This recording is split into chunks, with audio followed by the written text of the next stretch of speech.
So happy to be here and talking to you guys about Broadway. Before I start, I want to just tell you a little bit about myself. One thing you need to definitely know about me. When I was a teenager, my #1 goal in life was to move to New York, marry Robert De Niro, and win all the Oscars. That was the plan, because I was very obsessed as a teenager with power couples, and how did that happen? I don't know. And I was convinced this plan was fail-proof because I knew Robert De Niro was into black chicks. So I was like, I'm not gonna get rejected. Let's pack my bags and go. It's very crazy. It's also weird that I knew that because there was no Google. Like I couldn't just type in, is Robert De Niro into black chicks? I had to watch Entertainment Tonight every evening with my mom to get that information. Fun fact, if you do that and then also wear overalls long into adulthood and you're not ironic about it, you won't lose your virginity until you're 24. That's a little sharing. Now we're friends now, right? You know that about me. This is a safe space, okay? But we're not talking about my virginity today. Unfortunately, we could. I could go on and on about it. Love to talk about it. But we're here to talk about Broadway. And even though I'm a stand-up comedian and I'm kind of an outsider, I feel like, to Broadway, I feel like I'm kind of in the world a little bit. I moved to New York when I was 17 to attend Pratt Institute. I was a writing major. And our freshman class went to go see Rent, which is so exciting. It was my first time ever in New York. It was my first time seeing a Broadway play. I instantly loved it. I was hooked. I was like, Broadway is amazing. So then naturally I did stand-up comedy. So it happens you can't sing and dance and your acting is kind of like, meh. But you just have tons of opinions about everything. You want people to agree with you, so you do stand-up instead. So I started doing stand-up about 7 years ago at Caroline's on Broadway.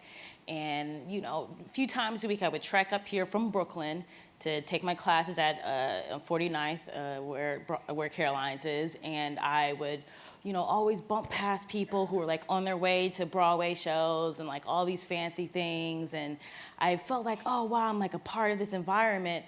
But then, I would look at the awnings, the names of people who are starring the plays and the faces and everything. And I didn't see a lot of women, or I wouldn't see, a lot of people of color starring in these plays. And it got me thinking, today's central theme, what's the best that Broadway could be? And for me, I just feel like it could just be better in so many ways. I know we talk about diversity a lot. I get it. We're so sick of hearing about diversity. Believe me, I'm sick of saying it. But we have to. It's 2015. I want there to be more inclusiveness.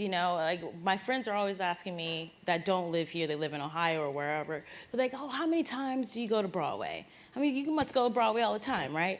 And I was like, ooh, okay. Have you seen my checking account? I'm making black Michelle Williams money, not white Michelle Williams money. So,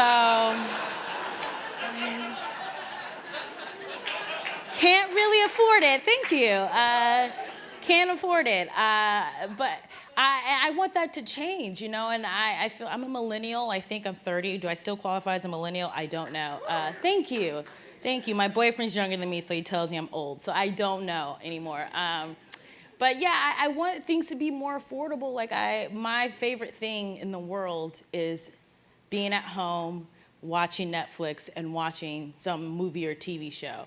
And believe me, I am a stand-up comedian. I'm a live performer. I get that there's nothing better than being in the room and performing in front of people and feeling that energy back. But I think there's a way to make Broadway less mysterious if we, offer some streaming service where you could watch, Audra McDonald from your living room in Ohio.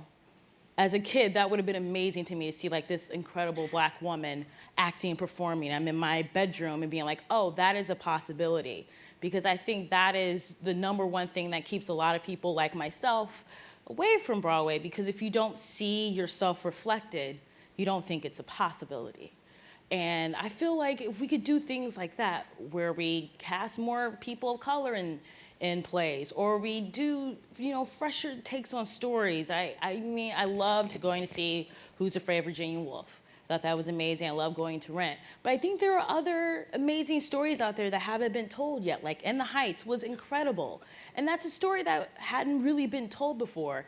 And I think it's time that we embrace more of that and, give more stories like, I don't know, from my life or from your life, I mean, if you want to cast me in something, I'm totally down.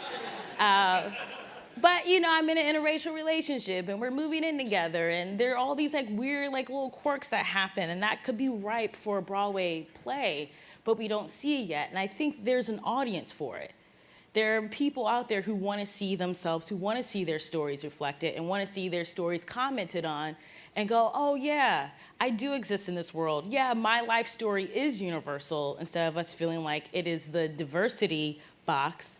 I think there's a way for Broadway to just kind of embrace diversity, embrace women, embrace, everyone, transgender people, everyone in a more inclusive way. And I think that's going to make Broadway better. You're going to make more money. The audiences are going to be happier. I'm going to be happier. I think we can do it. We're all smart. We're all brilliant people. Let's make that happen. All right, thank you guys.